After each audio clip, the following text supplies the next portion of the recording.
Hello, everyone, and welcome to this thing that somehow became a thing. This is our 52nd podcast. 52 weeks of weekly podcasts. Why, that is one entire year. It is our 1-year anniversary special. My name is Courtney. I am here with my spouse, who, you famously refuse to introduce yourself. I have to do it every single time. So I'm here with Royce. We are the ace couple. And this is just wild. We're just gonna take a little trip down my cousin memory lane. We're gonna talk about what a silly, weird, interesting, nonsensical year that it has been of us talking into a microphone. So first of all, hi Royce, how are you doing? This is the most public I think you have ever been. Yeah, pretty much. I don't really do community.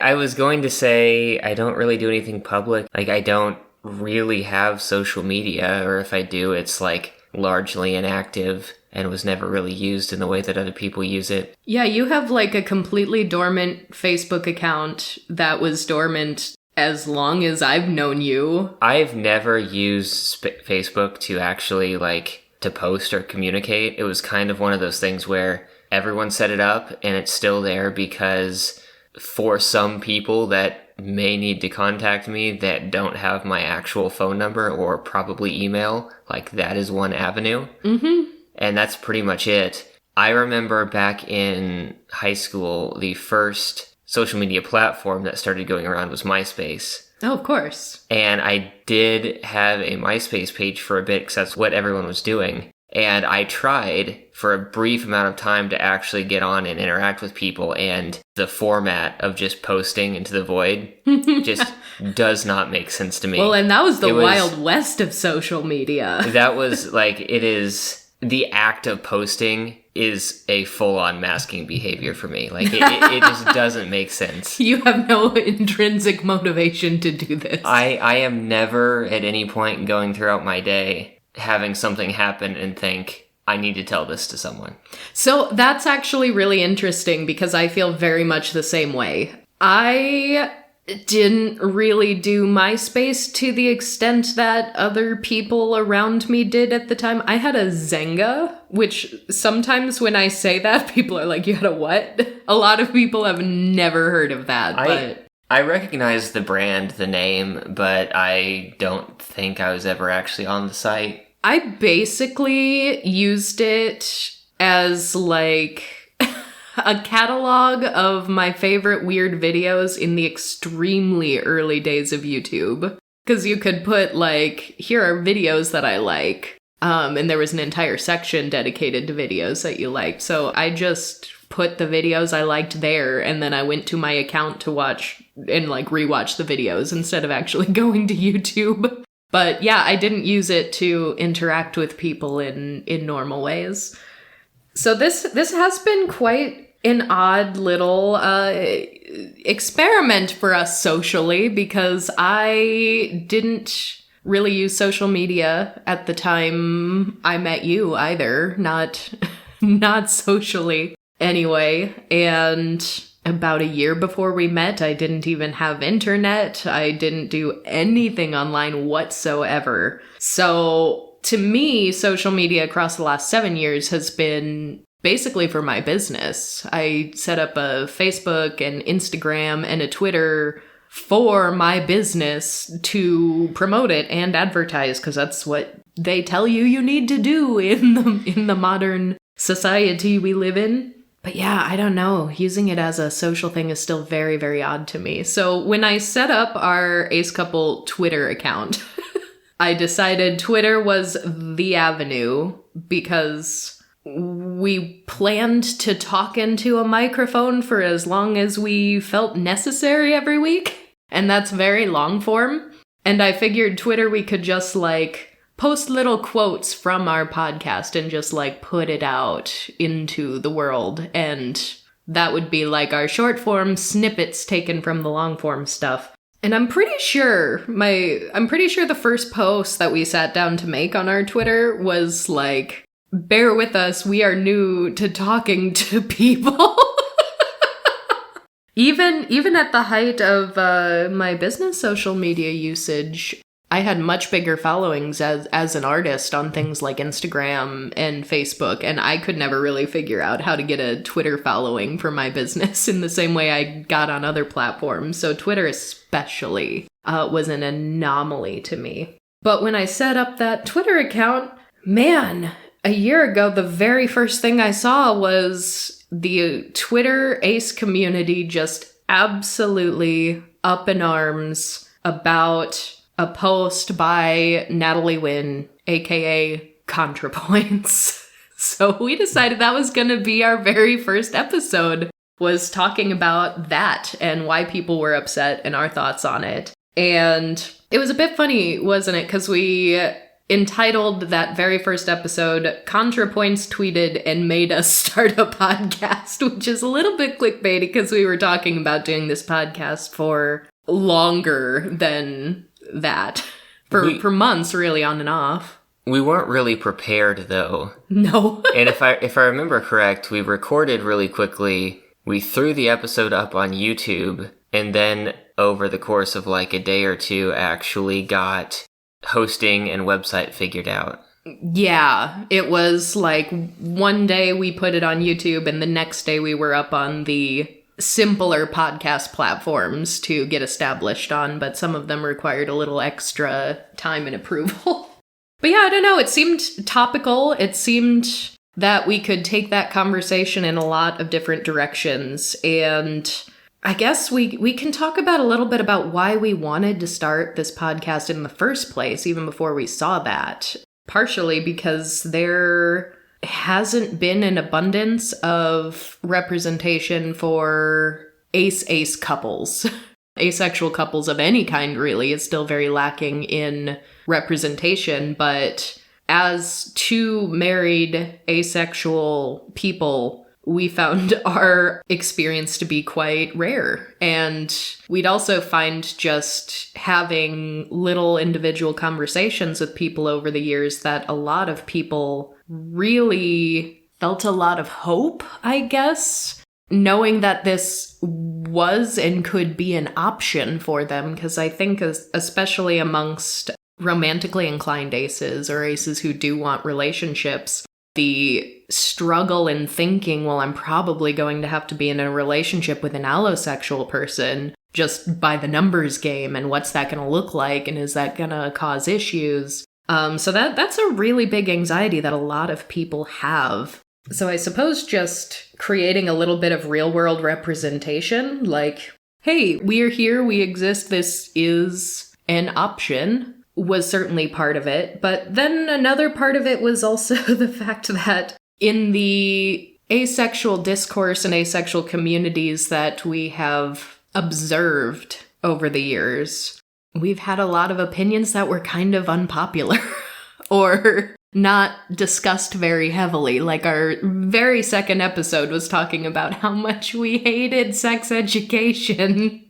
And the only reason why we watched that show in the first place was because all of these online ace spaces were just frequently talking about how good it was and how validating it was, and just praising this representation for this asexual character. And we watched it and we were like, what? Did we watch the same show? But I hadn't really seen anyone talk about that show in the way that we experienced it. So there was also an element of, are there others out there who feel the same way we do, but nobody is talking about it?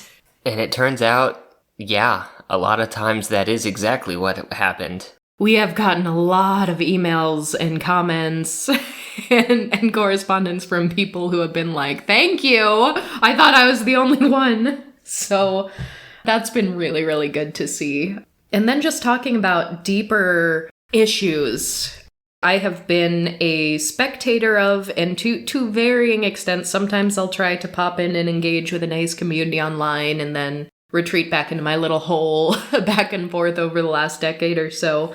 I've noticed that a lot of the discourse just hasn't really evolved very much. Some of it has, and some people are trying to push it further than others, but I've seen the same sort of asexual 101.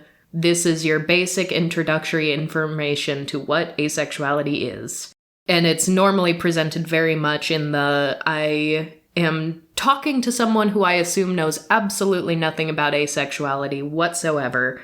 And over the last 10 years, I feel like we have gotten past that a little bit. We have gotten some more representation. We have gotten some better representation. More people know at least a little bit about what asexuality means. And yet a lot of our forward-facing public talking points haven't really changed to reflect that nearly as much as I feel it should have. Because, my goodness, a decade ago, the ace representation on TV was like that dreaded House episode, which we did an episode talking about that, but I watched it when that show released. And that was the first time I heard the word asexual said on TV. And it was dreadful. It was awful. It was the worst possible representation you can imagine.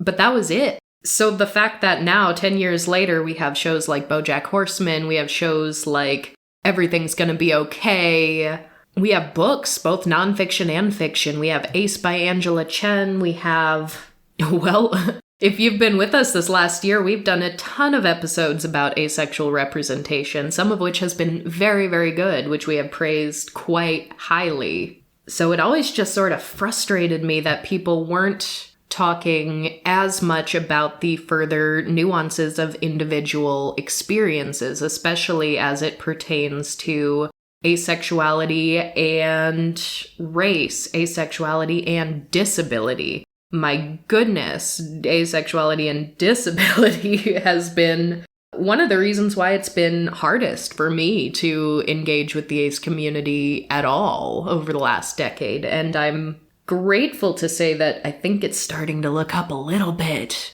Over the last year, I think I've finally started to see a wedge that I can just dig into a little further, just sort of an in to talking about these things in a way that people seem to be receptive to. So those were kind of all of the reasons why we wanted to do this thing in the first place. We had zero expectations for this, though. There was certainly the big looming question of, is everyone just going to hate this and hate us so much that we're just gonna have to stop and call it a day? Especially since this was, well, let's see, we started in September, so last Pride Month, so June, less than 3 months.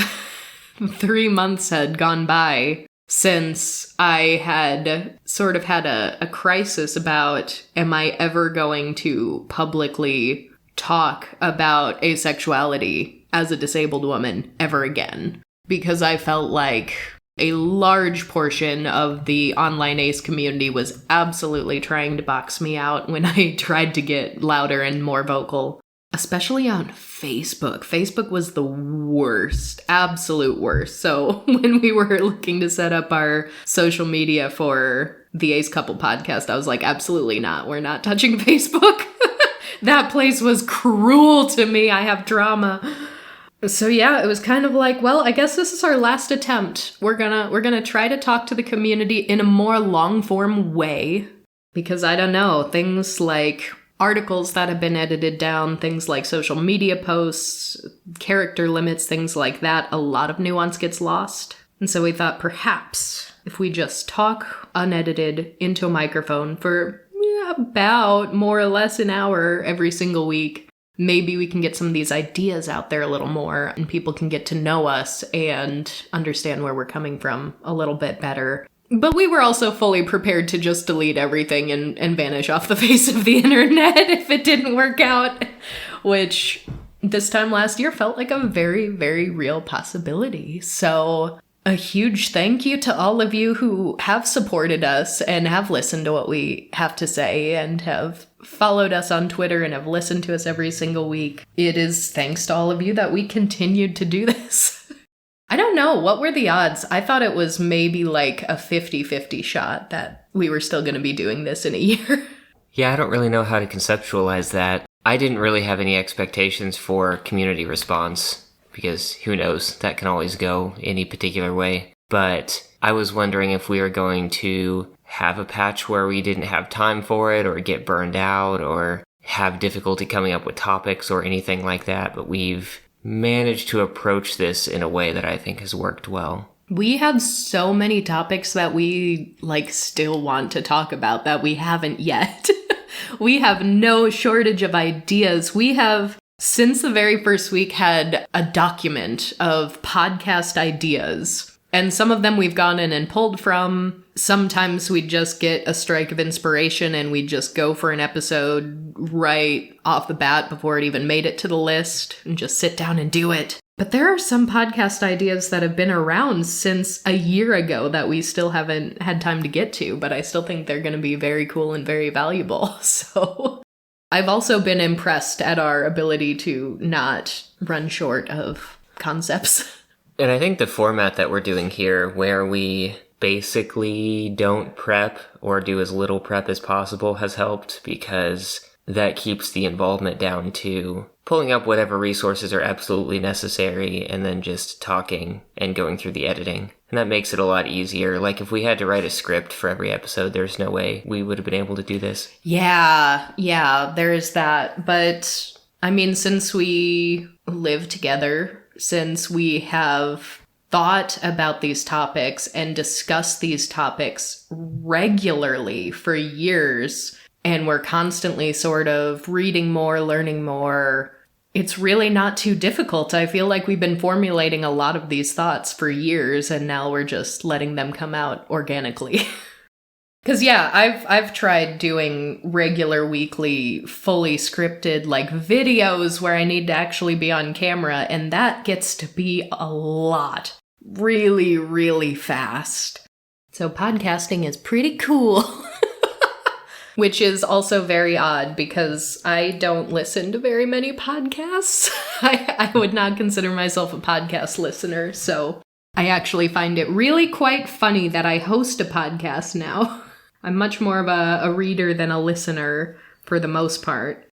And I know some of you are too. Some of you read our transcripts every week instead of actually listening to our voices, which you can't really blame you there. Our transcribers are just the absolute most fabulous people, and I cannot tell you how grateful we are for them. They really are the unspoken heroes of our podcast. So let's talk about all the things that have happened, or all the things that have changed in the last year. Now, first of all, I feel obligated to mention this, because our first episode was about this ContraPoints tweet.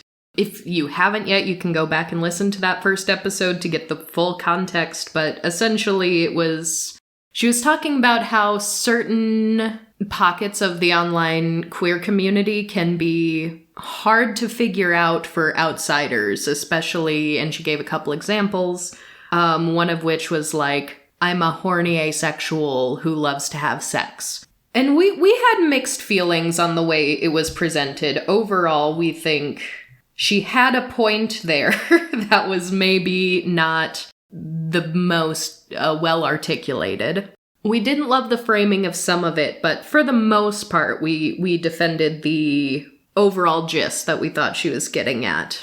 And of course, with people you do not know personally, people who have some level of internet celebrity, people with large social media platforms, it's not usually worth it to try to spectate on their personal motivations, because everyone is a person at the end of the day, and people can make honest mistakes, but people can also have more nefarious intent, and sometimes it's really difficult to tell the difference between the two.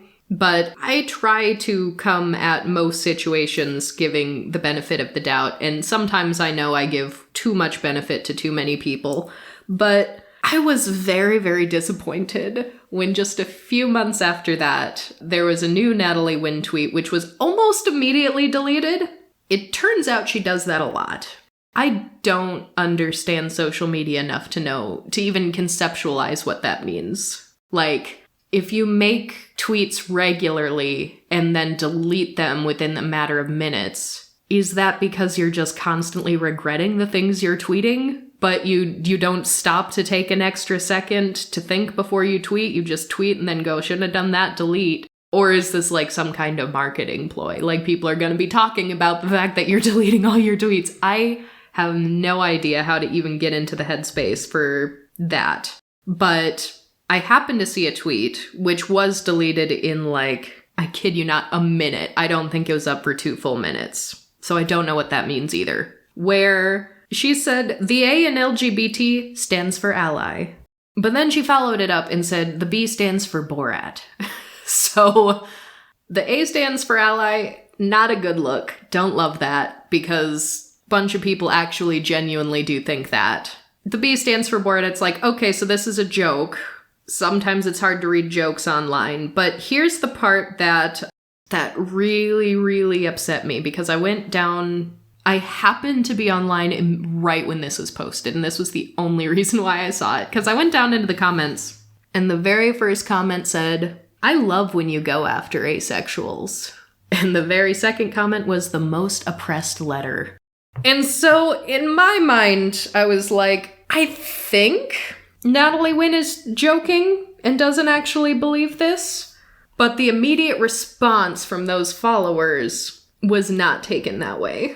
So that was really gross and icky, and I didn't really know what to make of it. And then she like immediately deleted it. And that's sort of the danger with any sort of multi-part tweet, because there's going to be a certain percentage of your users that don't read thoroughly. It's kind of like doesn't open up the whole thread. It's kind of like posting an article with a misleading headline.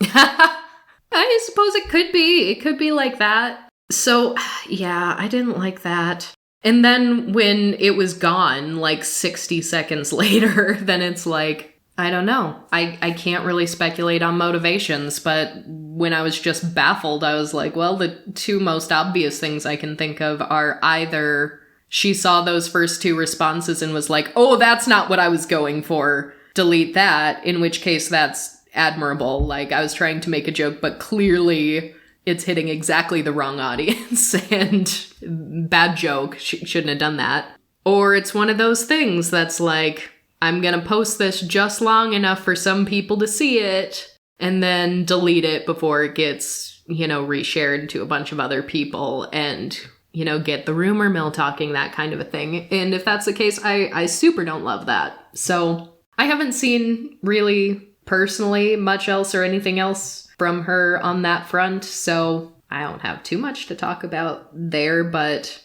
over the last year, we have had a variety of just like projects, community projects, various media involvement. I think the first big thing was Disabled Ace Day during Ace Week, which I was really quite pleased with how that turned out. I ended up meeting so many new aces with a variety of disabilities whom I had never heard of before, never spoken to. Some of whom have become friends, and we've spoken quite regularly since then. So that's been a really, really neat thing. So I'm still sort of in the process of formulating and shaping and thinking about what the biggest value in a day like this is and how to plan future years, because I think that really coming together and meeting each other and seeing each other's stories was something very unique for disabled aces. That we don't get very often, so would definitely love to get more of those stories out. Also, as a result of Disabled Ace Day, I'd almost forgotten about this, but it was, I want to say North Carolina? A public radio station interviewed me in November about it, and I think it was North Carolina Public Radio, which seemed like a very random place to reach out to me, but I was like, sure.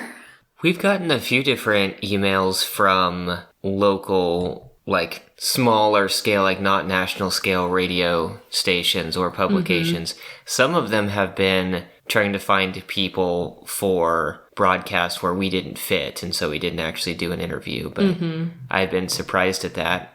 I guess it makes sense to have podcasters on an audio-only format, but I hadn't thought that would happen. I'm surprised that it surprised you, because I've done so much media for myself and my business over the last 7 years, so you know how some of those things just, like, come out of the blue. Yeah, I think it's more that I haven't regularly listened to radio in so long that I think that I just forgot, like, how radio stations do things. Yeah.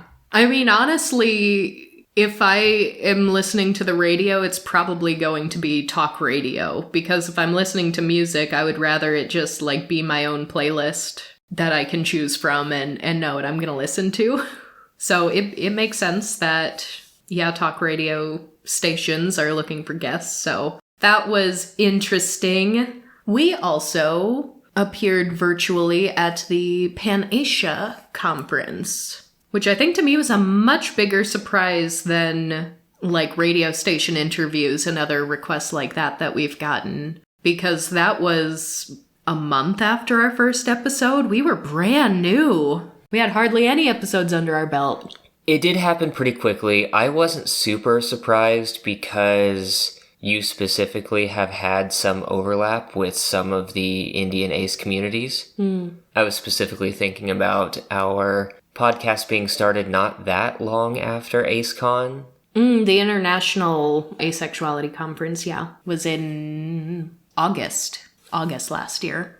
But yeah, that was really delightful. I had fun with that. It was great to meet some of the folks involved in that. That was also right around the time that we made our only attempted foray out into the real world since the pandemic started, because we had gotten vaccinated.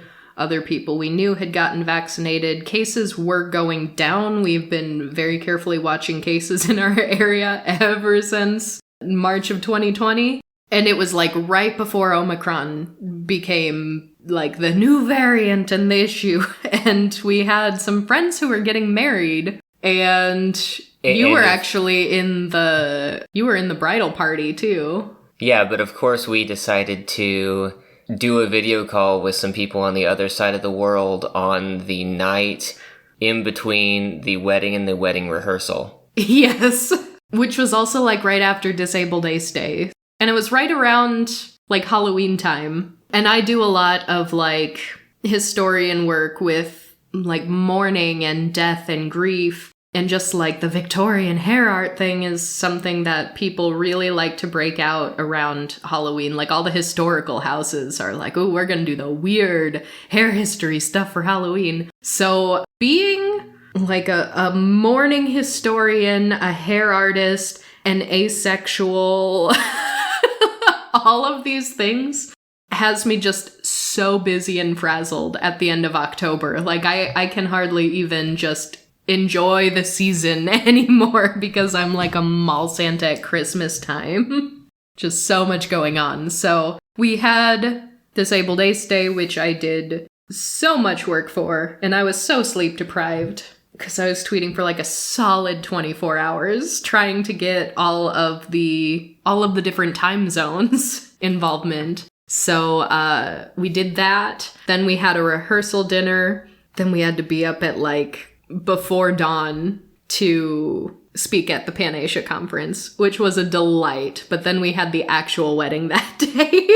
And then we never went out in public again because then Omicron happened and cases went up. And then they stopped requiring masks in places, and it was just a whole thing. So, whew, goodness. Although that was a super, super odd experience because we had just started this podcast. We only had a few episodes prepared. And now all of a sudden we're seeing groups of friends that we have not seen in 2 years. And they're like, oh, what's new with you two? And I didn't know if you were really out to them or if you cared. Oh, you knew I wasn't. We had had that conversation before. Well, it was sort of a like, is it because there's a reason you're not saying it, or is it just because you don't talk to people? Was kind of the like, I didn't know how to answer that question when other people were asking me like, oh, why do you have to be up early in the morning? What's new with you two? Oh, you started a podcast. What is the podcast about? So I was just like, oh no. Because I am an open book. I will tell anyone anything they ask.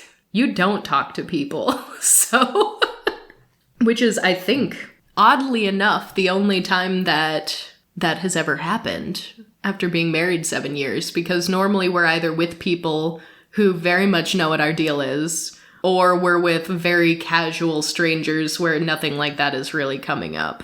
So yeah, that was odd. That was an interesting one.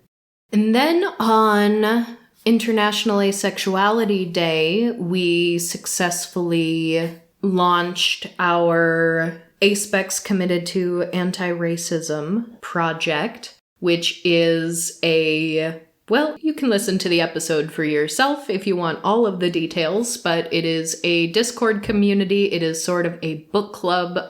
Many of us are reading, if not finished, with Me and White Supremacy by Layla Saad, and doing corresponding journaling prompts along with it. But we also have an online Zoom meeting branch of it where we have met, I guess, 6 times now. It's been about 6 months. That was April 6th that was announced. And was IAD also the day that we launched the marketplace? Did we do all that on the same day? Or no, we did that for Pride Month, didn't we? Yeah, I believe so. Yeah, so Pride Month, we launched the marketplace for Ace and Arrow small business owners. And that has been so cool. That has been just the coolest thing. We have over 100 shops on there. I did not even know that there were 100 ASPEC owned businesses out there. But we have artists, we have authors, we have game designers. I'd be curious to hear from some of the people who did take the time to fill out the form and get added on the shop if they've seen any increased traffic. I know when we first put the site out, when we were clicking through things to see what was out there, we noticed at least a couple of sites that had metrics available that had some recent purchases and things like that. But yeah, it's hard to say, like, how much of an impact has it actually had for individual businesses? Yeah, I've heard from a couple who have said that throughout Pride Month especially, that they were getting more sales and more traffic. So that was really, really good to hear. I mean, our website analytics has definitely had a huge uptick since we started that. So there are actually, like, we have pretty good traffic coming through there that, of course, I mean, I'm a small business owner. I know traffic doesn't always mean purchases, but at least there's some increased visibility. Yes. And that was sort of in part, I mean, we really just wanted to be hype men for the awesome artists and creators and business owners that are out there in our community, because there is so much talent here.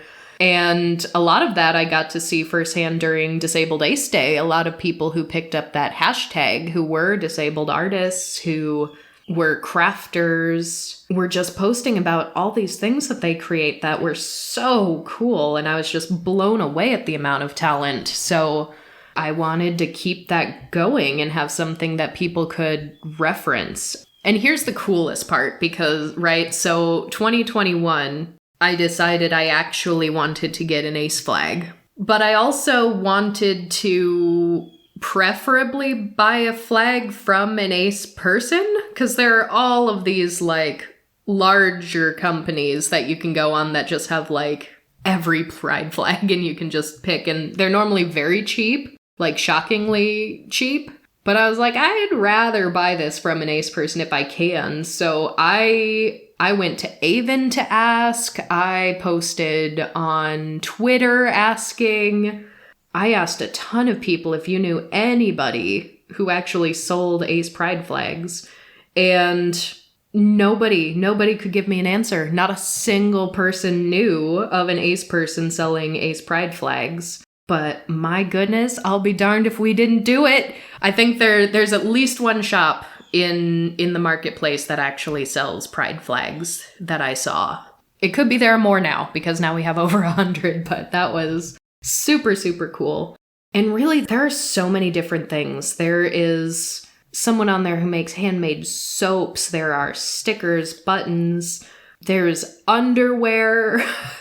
There is pre-made artwork that you can buy for your walls. There are commission artists that you can work with to get exactly what you're looking for. And like I said, books, video games, jewelry. So yeah, I want it to sort of be a hub where if you're looking to buy something and you want to support Ace and Arrow businesses, that you can just sort of search on there first. And you can search by product type. If you're looking for something specific, you can search by identities if you specifically want to look for disabled ASPEC business owners, or we have BIPOC, neurodivergent, trans, non-binary. We have all sorts of identity tags, as well as the products on there. And there's just so much cool stuff on here. We've bought a lot of things from some of these businesses already, and I'm still working my way through trying to see what everyone has, because we got a bit of an influx there, and I couldn't look at everyone yet, but I'm working my way through.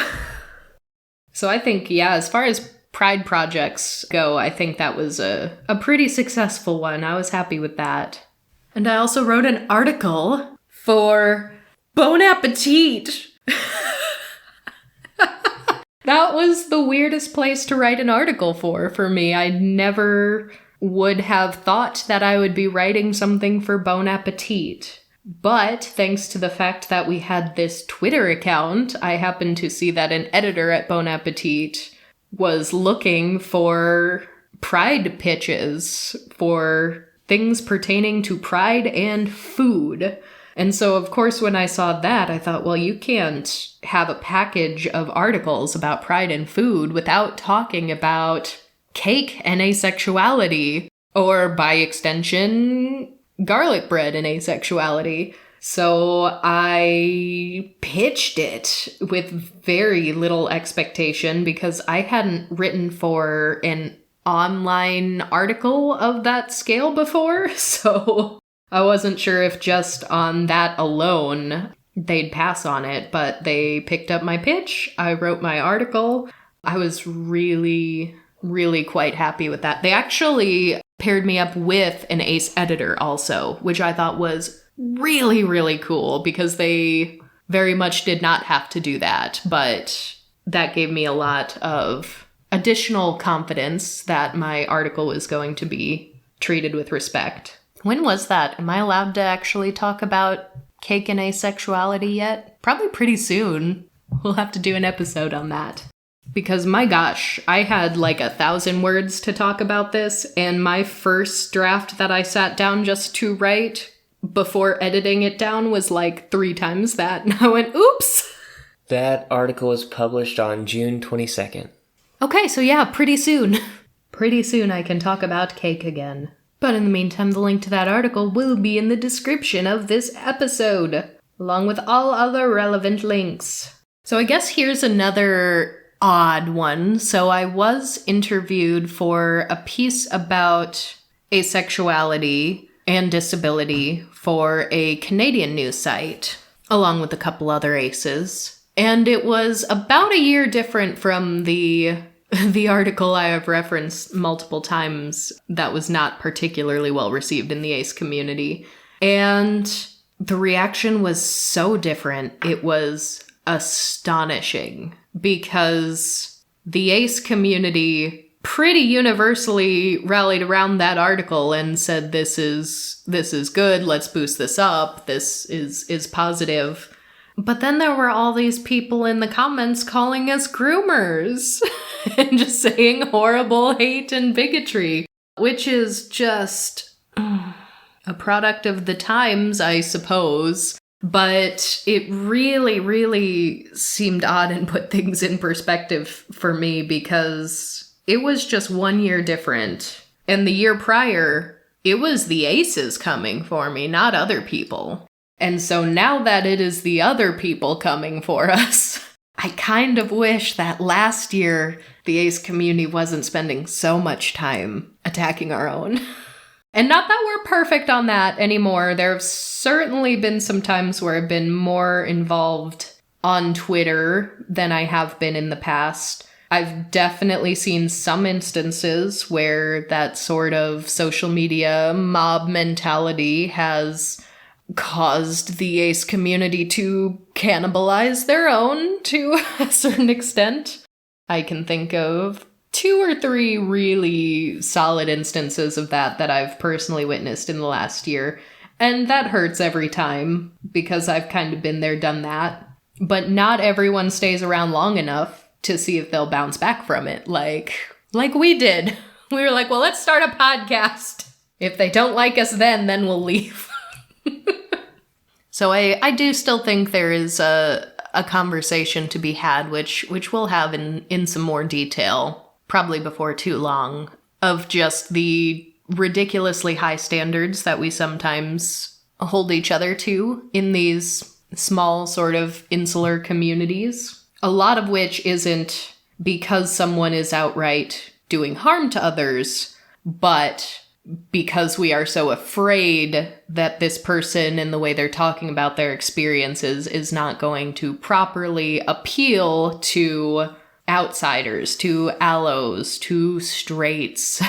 And that's something I think we've gotten a little bit better at over the last year, but we've still got a long way to go on that as well. Because I just want the community to feel more like a community. I feel like I've started to find community in the last year. Despite attempts to find community earlier, it never really clicked because nothing felt like a community. It felt like just infighting, but not even infighting with people who you're in community with. It's like you're infighting with strangers who are trying to say that they're a community without supporting each other in the way a community should. It's a conceptual community based off of association or overlap of identity terms. Yes. Without much more involvement going on, aside from the fact that we are involved in the same spaces. Yes. Very much that. So I think those are most of our big projects and our big things that we did over the last year. I guess we started that second YouTube channel, kind of. The ally couple. Oh yeah, that's something that we talked about a little bit a long time ago, just as a resource to document web accessibility things. Mm-hmm. Right now, the only thing that it has is a few short screen recordings of tweets that are read through a screen reader. At some point, it'd be nice to actually record a site audit and post. I think that would be a good resource to have. Oh yeah, absolutely. But it's just a place to house examples that we can link to when we're actually discussing these things, because we have spoken about web accessibility in an episode and occasionally on Twitter before. Well, and we do web accessibility things. People have hired us to audit their websites for accessibility, and last year we did accessibility work with the International Asexuality Conference. And accessibility has just sort of long been a part of your job in, I guess, professional settings. In your job, not your contract work. So yeah, that's been interesting. We haven't done much with it yet. I've tweeted some of them out just because I think some of them are really interesting. But there was one tweet, for example, with just a bunch of emojis. And I think it was just the silliest tweet. It was just like, "Do not simp" was the tweet. That was the tweet, but it was surrounded by pointing hand emojis, just pointing to the words "do not simp." And it took like over 5 minutes on a screen reader to read that tweet that just says "do not simp." Baffling. It's the worst. And I think that's something that the average person doesn't really understand, because people sort of make this artwork with emojis and make like very aesthetic looking tweets, and some of them actually are pretty cool. And what Twitter needs to do is recognize when there are more emojis than letters, and it needs to turn that into an image and prompt people for an alt text for it. That would solve a lot of issues. People can still have their visually aesthetic tweets, but you're not going to be wasting the time of screen reader users reading minutes of nonsense that means nothing. So some of those are pretty interesting. We'll put a link to that very small YouTube channel of ours if you want to poke through some of those tweets. Some of them are nice and short, but We've got some memes that you'll see, like the summoning circle kind of a meme. So that's kind of interesting. Other than that, what have been our highlights? What have been the lowlights? What are some key statistics or episodes from the year? Did you want to talk about charting? Sure. Charts are a thing. It did not even occur to me when we started a podcast that we would actually be charting in some countries. But as of the time of recording this, we have charted in 24 countries. 24! That's 2 new countries per month that we've been doing this. We have just charted in. And some of these we've charted in multiple times, but that's been baffling. So I guess I can read those off. If you're from any of these countries, thank you. We love you. Thank you for being here. How did you find us? Where did you come from? So some of these have been a surprise. This is also probably in the order that we charted in them into, so I don't know if that's interesting at all, but I've just been, basically every time we hit a new chart, I've just been noting it down. So in order, Norway was the first country we charted in. Hello, Norway! We love you, Norway. Followed by Saudi Arabia, Luxembourg, Russia, Australia, Canada, then the US. The US was number 7. Our home country was the 7th country we charted in. Followed by the UK, Germany, Austria, Macedonia, New Zealand, Singapore, Netherlands, Japan, South Korea, Spain, Belgium, Hong Kong, Costa Rica, Iceland, South Africa, Denmark, and Switzerland. And I don't remember, maybe I should have noted it, because now I, for some reason, just assumed I'd remember, but I don't. A couple of these we've actually hit number 1, and I've been like, why? I think we hit 1 in Costa Rica and or Macedonia.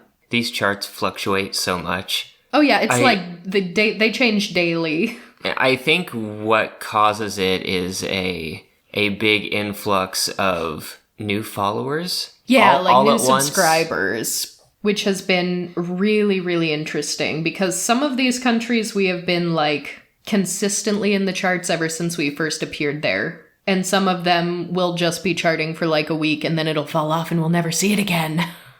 What is the funniest thing that has happened to us as a direct result of having this podcast? Because to me, it's either between some of the sillier hate comments, like when we were called insults to humanity and nature, which I think is great. Or was it that, like, celebrity life coach who was emailing us repeatedly asking to be a guest on the show? They're both pretty good. A couple of the emails we've gotten is where my mind went.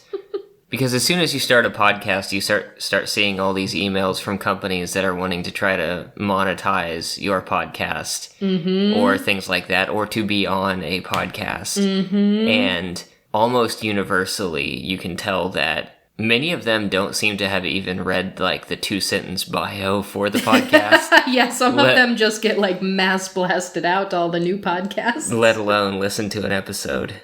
But yeah, the celebrity and media expert guest requests that we've gotten have been some of the funnier ones, because the emails say like, I recently came across your podcast and was intrigued by your message. Your message and platform resonates very deeply with me, as I can see so much of myself in the stories of your podcast. Then it's someone who's like, I wrote a book called Love Smacked, How to Stop the Cycle of Relationship Addiction and Codependency to Find Everlasting Love. And it's like, you've never listened to a single one of our podcast episodes, have you?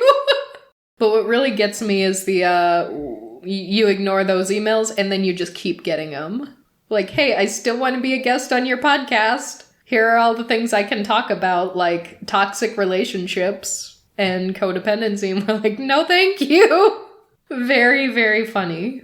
Oh, in fact, I believe we set up a Twitter poll about how offended we should be that was an ask. The options were a little offended or very offended, and Twitter decided that we should be very offended by it. So that's our stance. We're sticking to it. Twitter has spoken. We are very offended by this. How dare she?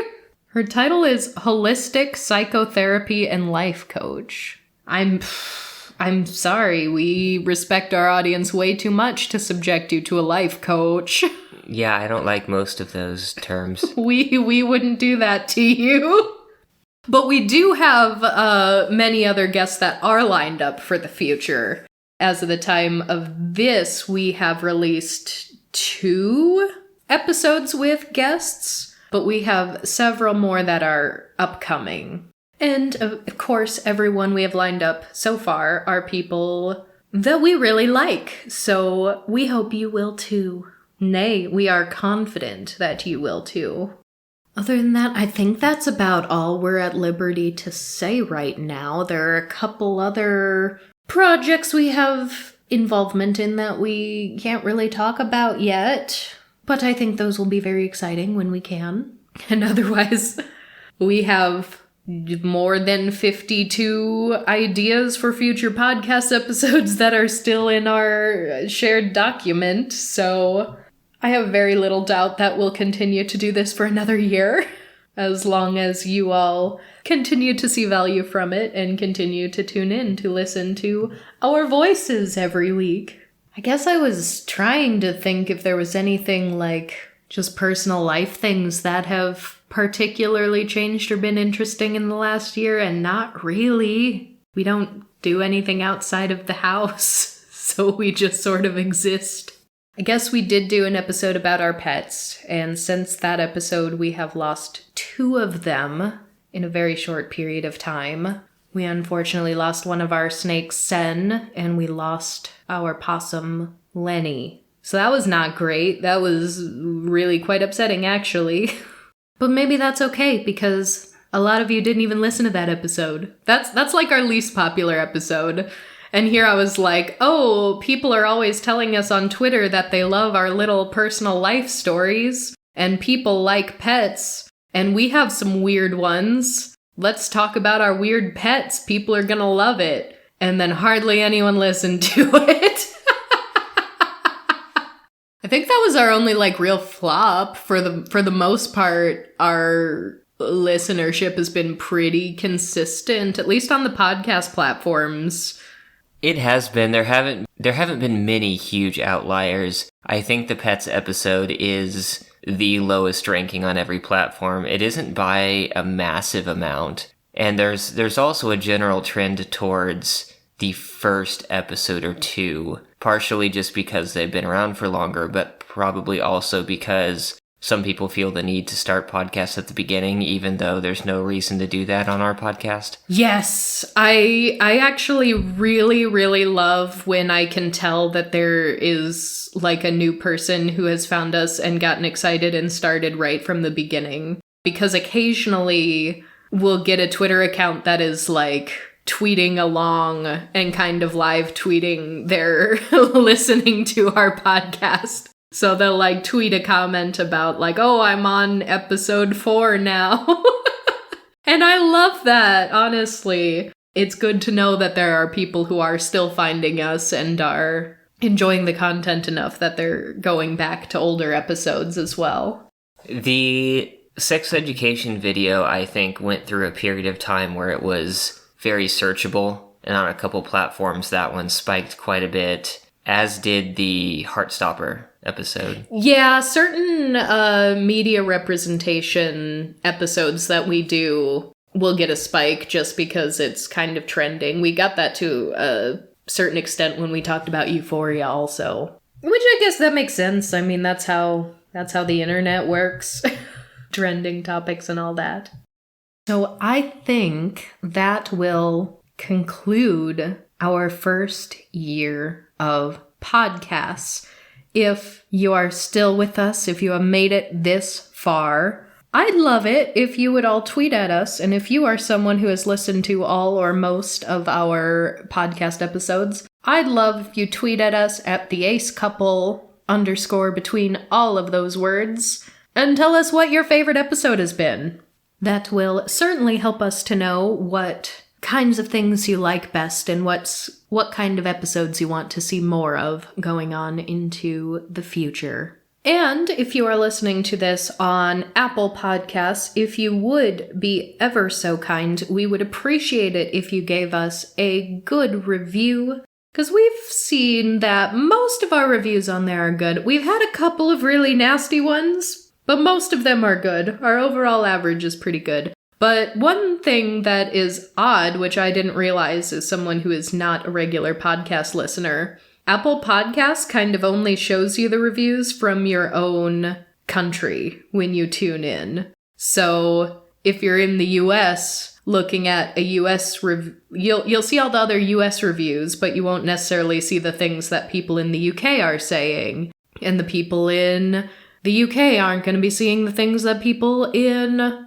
Sweden are saying. And that's pretty weird. I don't know why they do that for something like a podcast that is online.